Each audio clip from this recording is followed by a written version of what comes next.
climate change-caused droughts continue to reduce the sub-Saharan Africa farmers' maize yields, resulting in hunger, increased food insecurity, and poverty. The smallholder farmers are worst affected as they do not have enough resources to manage insects that make the situation worse.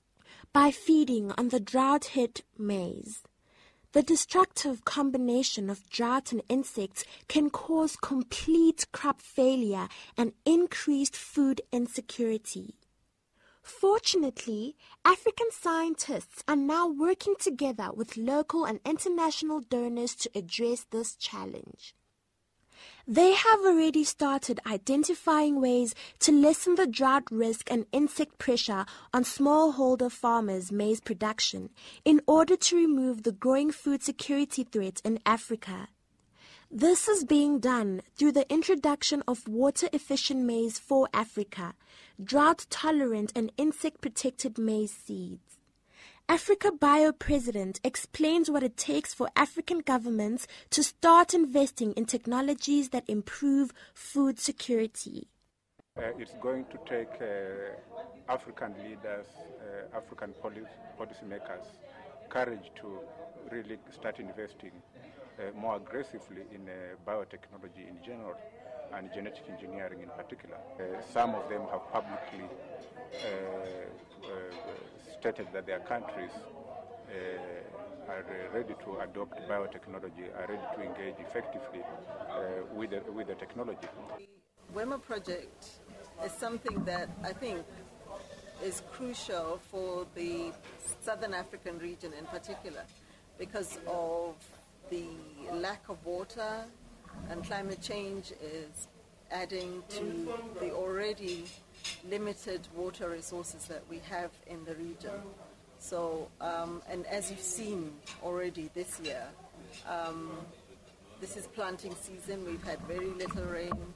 I don't think any farmers have already started planting anything because we've been struck by a heat wave. Water-efficient maize for Africa experts and beneficiaries explain how these drought-resistant and insect-protected maize seeds are being developed and marketed to smallholder farmers throughout sub-Saharan Africa. Now the risks to the producer are pests, diseases, shortage of nitrogen, shortage of water. And what these new maize varieties bring is both resistance to the primary insect pest, which is the stem borer, and an increased tolerance to shortage of water in the flowering and pollination period. Increased tolerance to drought and increased resistance to insects greatly impact on the yield that's going to be obtained by a farmer anywhere in Africa at any scale of production. And so when you move that technology into smallholder farmer production, you're increasing the stability of the crop, you're decreasing the risk to the producer, and with that you're going to result in farmers actually either having crops to sell or crops to feed their families. And if you can move from 1 ton a hectare to 6 or 7 tons a hectare, and we see plenty of examples where under well-managed conditions smallholder farmers are able to generate 6 or 8 tons a hectare, similar levels of production to commercial farmers. My yield increased by 34% as compared to the conventional one. So giving this technology royalty-free to smallholder farmers will hopefully change the lives of countless numbers of resource-poor farmers. So Monsanto has seen that it would be a good thing to make this new technology available without that license fee being attached to it. And so that is the situation today, and it will be a pretty permanent arrangement. I don't see them reversing that at all. And it does not mean that the farmers get the whole seed package free. They will still have to pay for the seed part, but they will not be paying for the technology itself. Launched in March 2008, the Water Efficient Maize for Africa initiative is now in its second developmental stage that ends in 2017. AfricaBio CEO Dr. Oboko is happy with the progress that has been made so far. So we are happy today that we've brought together farmers that are involved in the WEMA project. This is a public-private partnership project that is bringing together expertise from the national agricultural research institutions as well as from the private sector to say, let us work together and see how we can solve the problems that are faced by our small-scale farmers in the field. The hybrids, that the varieties which have not been genetically modified, they're already there with our small-scale farmers in different provinces of South Africa. So this is a project that will really make an impact because South Africa is really struggling with drought, while we've seen the devastating effects over the past years where the harvests have really reduced because of drought. So we need these innovative agricultural technologies that are really helping farmers. And it's a real honor and a pleasure for me to be with you today and to be taking care of today's proceedings. Now, we know that this business breakfast has been made possible through a really robust public-private partnership that is focused on developing drought resistance as well as pest and insect-tolerant maize hybrids for emerging farmers in sub-Saharan Africa.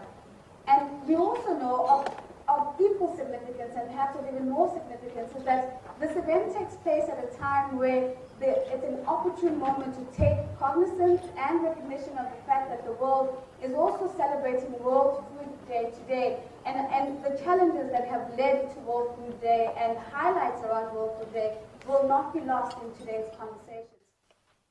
The title of this breakfast, WEMA, Delivering the Promise to Africa for Smallholder Farmers. I had to pause for a moment and think, wow, that is something really great. We can deliver that. But how will we deliver it? And why are we well on the way to meeting that promise? And that is because we've got a fantastic partnership. From the United States for South Africa's participation in the global challenges of finding food security solutions through innovation. I would have to honestly tell you, in my opinion, as an agronomist and economist, that without the use of these tools on the farms of South Africa, you would not have a modern agricultural base to supply yourselves with food today. AfricaBio, a great partner of ours. We do work regionally. We have new programs coming online in Angola and Mozambique to perhaps foster some intellectual exchanges in those countries, as we've done in South Africa in the past. That we would be looking for partners in the room interested in those countries. One of the project partners explains progress made so far working with South African farmers. In South Africa, we registered the first 2 drought-tolerant hybrids in 2014, and we pegged 10,000 of them. Then we gave the 10,000 seed pegs to smallholder farmers. For example, in Mooifontein in Northwest Province, and the farmer was telling us that with some of the commercial varieties that he has been growing all along, he got about 1.5 tons per hectare because of the drought. But where he had planted the WEMA variety WE3127, he said that he had obtained 2 tons per hectare. So you can see that that difference of half a ton essentially came from the fact that the WE3127 was more drought tolerant than the other varieties. Dr. Oboko and other scientists explain how some groups are spreading false information about the safety of the genetically modified foods. We've noticed over the years that especially here in Africa, there are groups that are really disseminating misinformation, are really, trying to instill fear to our population, especially our policymakers. What we've realized is that Africa is lagging behind in terms of adopting these innovative agricultural technologies. Through the various NGOs they have here, all they are doing is make sure that we debate and demonize this technology so that it doesn't grow. And I give you an example. In Kenya, a couple of months back, the vice president said, we are going to remove the ban on GM. Guess what happened a month ago? The anti-GM has filed a case in court They pay on big sums, small-scale farmers. They file a case in court that the government must not remove the ban. Now, with that case in court, our application is being reviewed for environmental review. Do you know the impact of that? Groups opposed to genetically modified foods use the media to create unnecessary fears. Safety must be based on science, not on hypothetical issues, but a lot of people are going with hypothetical issues. Perceived risk is hazard times media attention. So if we have the media here and they're telling the wrong story, people get scared and they think that there's a huge risk. So the media has a game to play here too. Scientists also say there is no scientific evidence to prove that genetically modified foods are unsafe. South Africa, we have been growing BT maize or genetically modified maize for almost 20 years now and consuming it. So we can safely say it's safe as human food, it's safe to the environment, and it's safe as livestock feed because we don't have scientifically proven reasons to say it has caused this or that problem. If you look at the literature that speaks to the lack of safety of food, GM crops in food, what you discover is that every single one of those papers is bad science. Many of them are discredited publicly after they've been published, and then in many cases they get withdrawn. A local scientist says the improvement of maize seeds using genes from other maize seeds, also known as the traditional approach, has been accepted throughout Africa. In the WEMA project, when we say conventional breeding and we are saying this is improving the genetics of maize using other maize varieties as parents, this is an approach which is accepted throughout Africa, in all the African countries. There is really no debate about the safety or lack of safety when you talk of conventional breeding methods.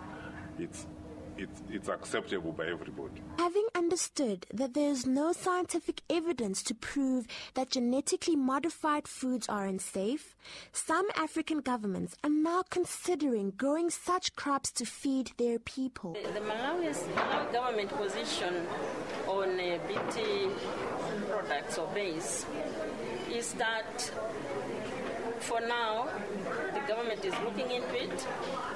There have been debates in Parliament on this, and we have not yet reached a conclusion. But looking at the two major droughts and floods, I think that will be a platform for re-examining the position and be firm on the direction to take. I was one day surprised that the whole Ugandan parliament moved to come and hear the story in South Africa about biotech. Because they were not using it and they were haunted.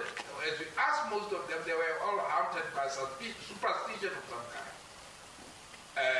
And therefore they were a bit opposed. And after hearing the South African story about biotech, they were quite happy.